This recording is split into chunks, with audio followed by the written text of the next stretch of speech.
Jonga, iinyembezi ze-country aziweli phansi. UTamara samkhuza ngamadoda.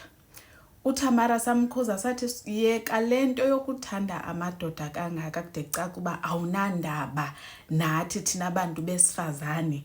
Uthethelela la madoda day and night uyasithuka usifanisa nayo yonke lento elapha phandle. Jonga ke sana, iinyembezi ze-country aziweli phansi.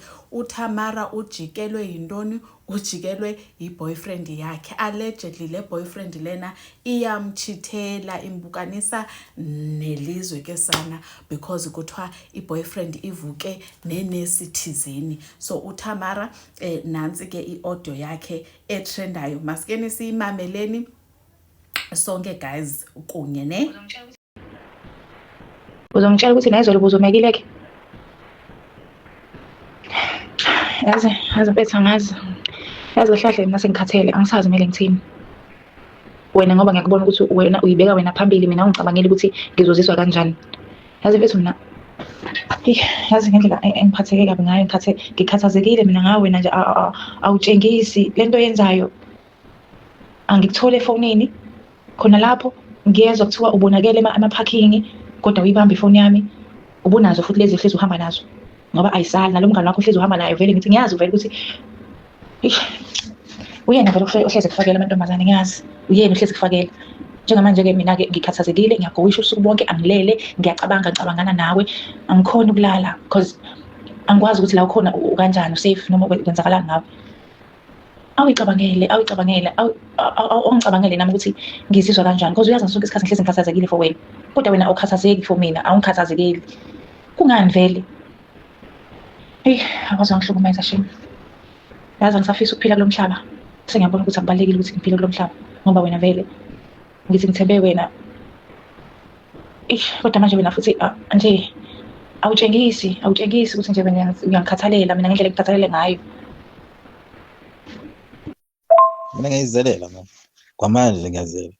Wena isikhathi sokungalala usuku bonke, mina ngihlezi ngiyizelela mina. Ngesikhathi sokudlala mina. Ngiyayilalela thina, anginankinga mina, ngiyayilalela. Kodwa khona ngiphatha kabi ngasukhuma abangani bami. Uyakhohlwa ukuthi vele nawe ngakwazi ngabo. Nawe ngafakelwa. Kodwa manje ngathi awazi. Nazo igebengu ukuthi yizo. Uyakhohlwa ukuthi nale phone iphatha ngathi ngalo yizo ezigebengu. Angithandi umuntu obiza ngegebengu besikanjani. Uyazi ukuthi mina nginalutho.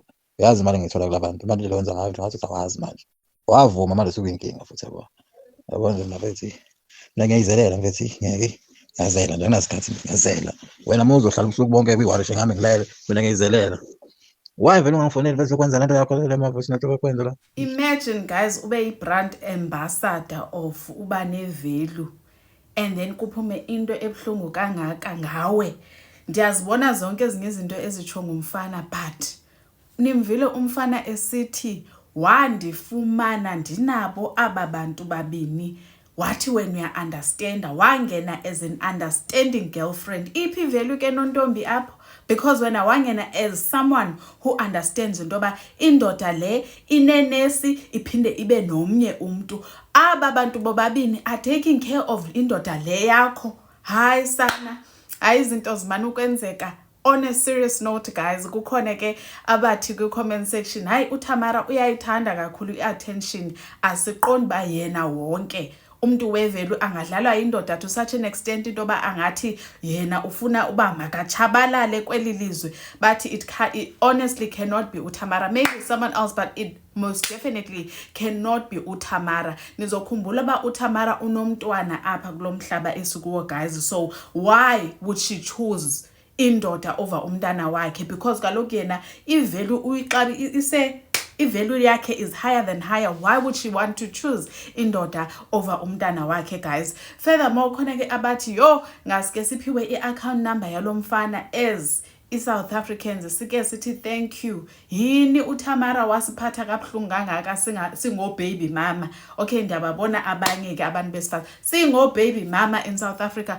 Wasihlalisa kabuhlungu uTamara. Please khanike nisinikeni ilandeka i-account number yale boyfriend so that we can say thank you so much. Wayilungisa intombazana ke sana, uya understand? So yake nazo indaba of the hour guys. Your thoughts necela mas engage nini and zonibona on the next one. Bye.